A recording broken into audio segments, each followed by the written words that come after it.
Welcome to Illinois in Focus, powered by the Center Square. I'm Greg Bishop, Associate Editor for Illinois at Franklin News Foundation, publisher of the Center Square News Wire service. U.S. Department of Homeland Security Secretary Kristi Gnome made a visit to Springfield this week to highlight the state's migrant sanctuary policies that she says is harming public safety. Her visit left a wake of political uproar among Democrats. There's also frustration from Illinois officials about the implementation of the federal Real ID. We'll also take a look at stories coming out of the State House with the Center Square's Jim Talamonte when we return for more Illinois in Focus. Teacher Lauren Johnson returned all the graded essays but one. He believed that one student was capable of more. I don't believe taking the middle of the road is your philosophy. This time, write something you really believe. The student wrote a new one about excellence. Instead of just grading an essay, Mr. Johnson changed a life. I am that student. I became a writer, and I wrote this to thank him. Thank a teacher and pass it on from passiton.com. Welcome back to Illinois in Focus, powered by the Center Square. I'm Greg Bishop. This week, U.S. Department of Homeland Security Secretary Kristi Noem visited the capital city in Springfield to highlight the state's migrant sanctuary policies and how she says it's harming public safety. She was joined by various families who had loved ones either allegedly killed by an illegal immigrant or who had overdoses of fentanyl, highlighting the need for what she said was Governor J.B. Pritzker to have a change of heart and modify the state's sanctuary policies. To discuss this story here, we have Jim Talamonte, the reporter from the Center Square. Jim, I was part of that motorcade that went all over Springfield, leaving the Springfield airport with Kristi Gnome, two vans full of media waiting to see where we were going. Quite frankly, Jim, I didn't know where I was going in that van.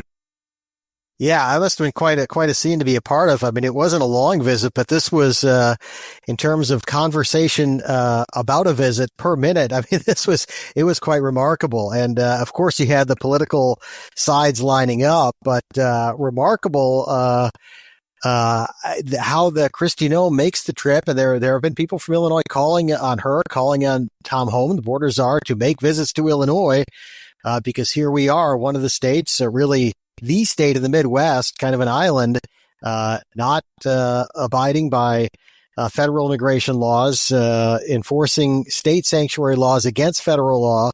And Kristi Gnome called attention to that. There have been times when the Trump administration almost just seems to be pointing to this is what's wrong. And I think very aware that if not the biggest issue, certainly one of the biggest issues that Donald Trump was elected back to the presidency on was this issue of migrants coming and the crime involved, the government handouts involved, the taxpayer spending involved at all levels of government under the previous administration. And so Kristi Gnome, in case anyone was forgetting about that, she came right to the heart of the Illinois Capitol. And it wasn't just a quick press conference, as you said. You made a little tour, not a little tour, but quite a tour around the Illinois Capitol.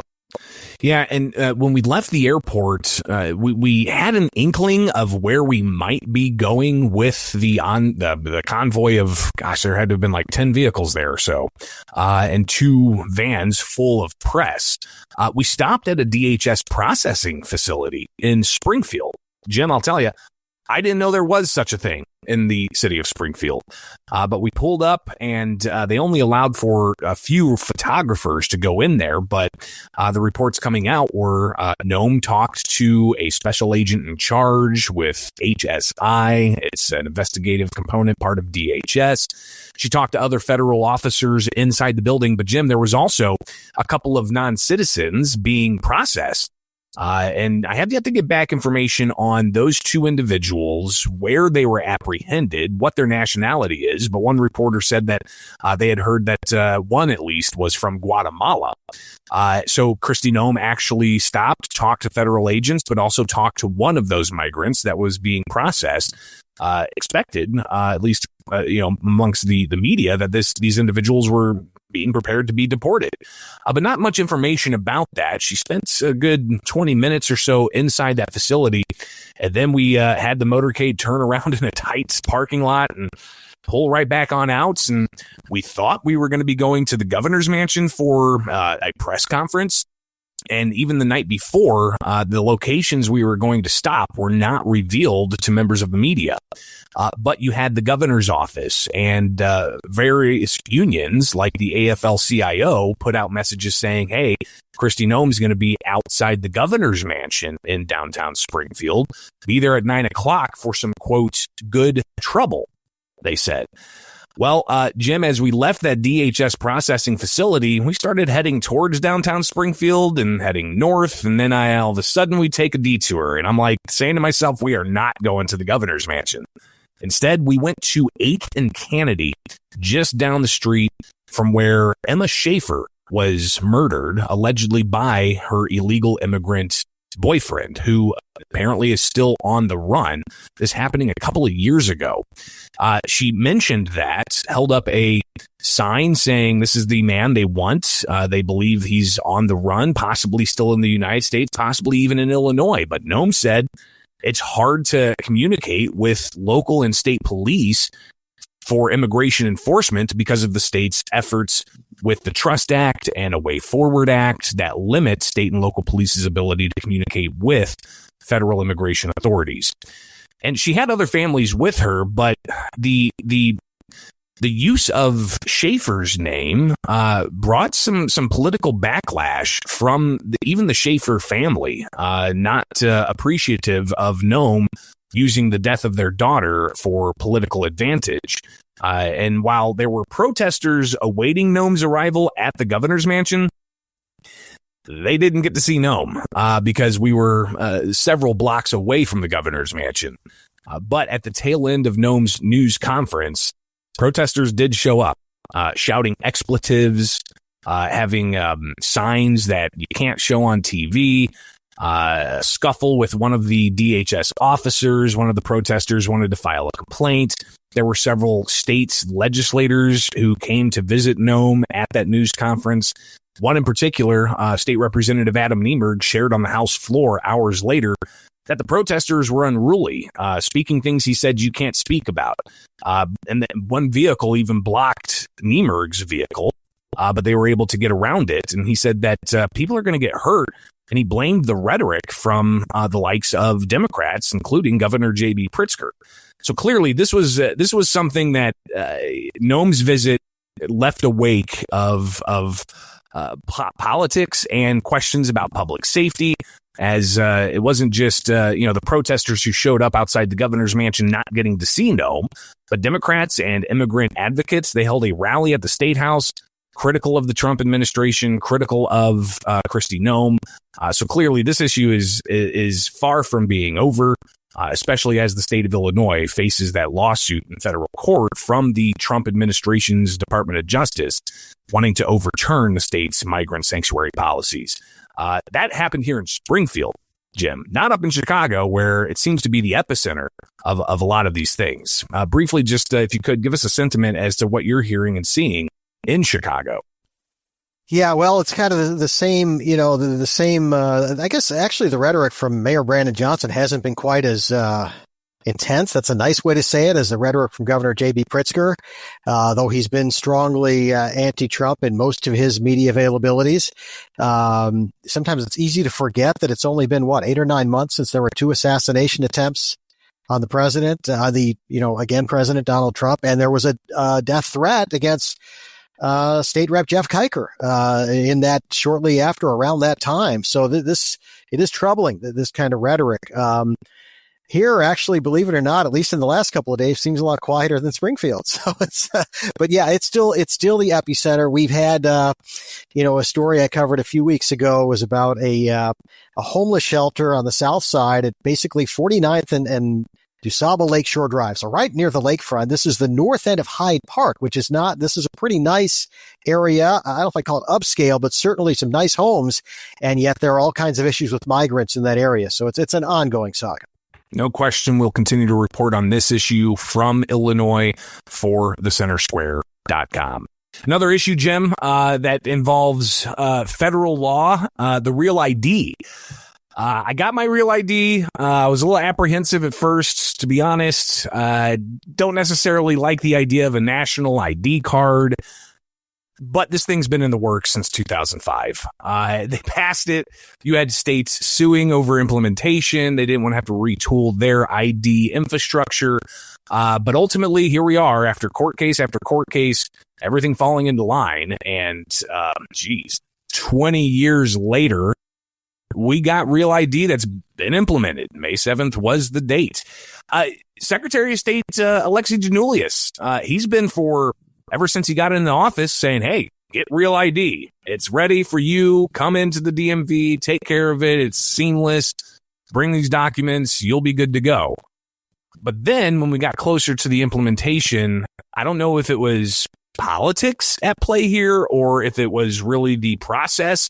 There's been some frustrations that Giannoulias has shared about the entirety of the thing. Yeah, I think it's a combination because, again, the deadline has been pushed back so many times and states have kind of readjusted.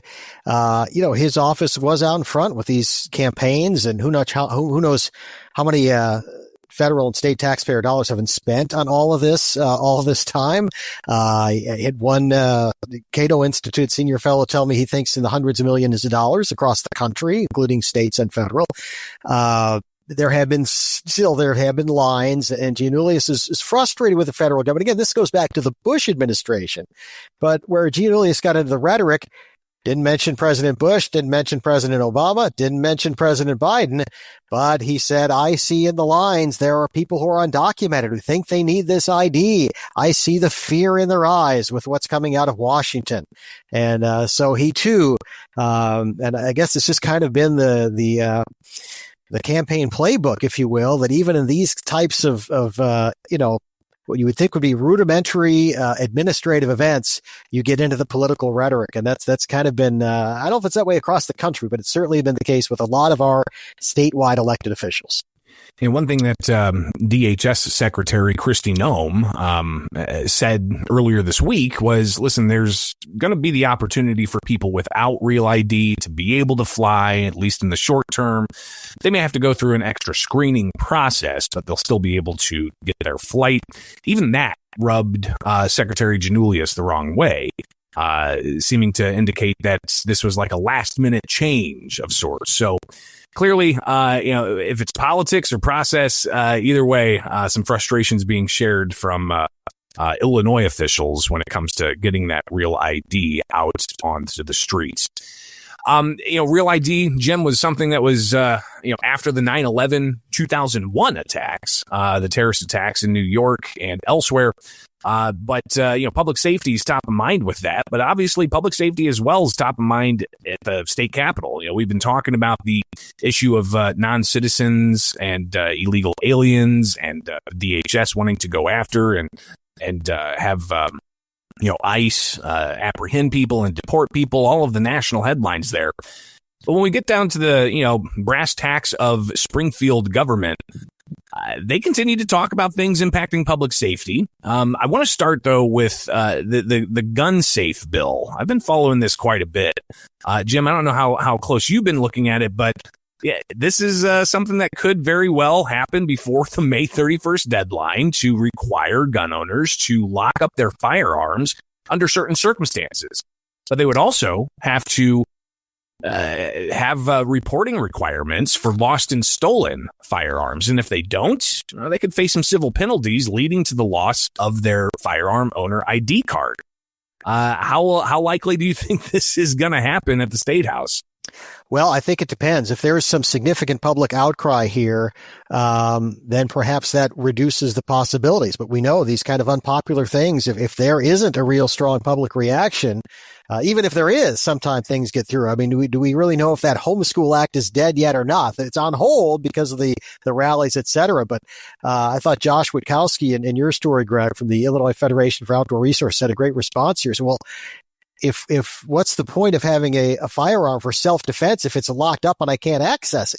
It needs to be at the ready, and understand that there are, gun safety issues and children in homes and all these kind of things that are concerns. But at the same time, if you're taking away someone's ability to bear arms to defend themselves. Well, that seems to get into a real constitutional issue here. So again, I think it's going to be interesting. But Senate Bill 8 is one of those that, in the whole alphabet soup of legislation, that's one of those that stands out. That everyone knows when you see Senate Bill 8, it's something important that has to be followed. So this one is, certainly if it were, down to partisan only and only voting, with the Democrat supermajority, this would be, if there isn't fear of political repercussion, you have to think there's a good chance, despite all the concerns, that it's going to be pushed through, and then we'll figure out later if it's constitutional or not. That seems to be sometimes our Illinois way. And we're seeing that play out right now with the gun ban that was enacted in January of 2023. Lawsuits filed in federal court, preliminary issues went all the way up to the U.S. Supreme Court, and they said, hey, the guys, this case isn't ready yet. So that took up all of 2023. And then in 2024, you had the case in the Southern District on the merits challenging the gun ban. That district judge indeed found the law unconstitutional. Now it's in the appeals court. So on the same day that the House Gun Violence Prevention Committee was debating Senate Bill 8 to require safe gun storage, with gun rights groups saying, this isn't constitutional, you've got the state having to defend the gun ban in federal court to those who say that the gun ban is unconstitutional. So, yeah, I think you're right. We seem to have this kind of pattern in Illinois. Pass the laws, and if we get sued, we'll see if it comes out in the wash. So, yeah, obviously the firearm issue, one that we will continue to track with the Center Square. So I encourage people to stay up to date with us and get the newsletter as well. You can go up to the upper right-hand corner of thecentersquare.com, sign up for that newsletter, and you'll get headlines in your inbox each and every weekday morning. Staying on public safety, Jim, you watched a recent discussion that Chicago officials had about teen gatherings in the Windy City. This is a big issue. Every time it starts warming up out there, it seems that there are some unruly kids, and it's not just kids cutting it up, as the mayor said at one point. You've got some violent crimes and property damage that's happening here. Yeah, this isn't high schoolers getting together and sneaking a cigarette or a few beers somewhere and having a little, late night picnic. No. This is, in some cases, major intersections being blocked off with, 20, 30 of these individuals and cars, and then they'll be spinning around in a circle in their vehicles, sometimes a couple of them, and traffic backs up because no one can get through. And some cases, these fisticuffs may break out. We had a couple of downtown teen takeovers or gatherings where word spreads on social media. These had, scores, certainly more than dozens. You were probably into the three figures of young people, some teens, some I suspect were not teens, young adult age. And in a couple of these, right in the heart of downtown Chicago, there were two separate incidents like this where there were shootings and people wounded in these shootings. So there have been proposals for curfew ordinances and that kind of thing. Nothing has actually progressed at this point through the city council.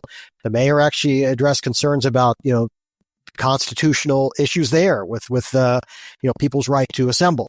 But yeah, the weather's warming up, and even though the police departments across the country tell us, crime's going down. Well, some of these crimes don't get reported, especially the migrant crimes, when you're not, we can't cooperate with federal authorities. So you can't just not only cooperate, you can't even ask a suspect what their immigration status is in the state of Illinois.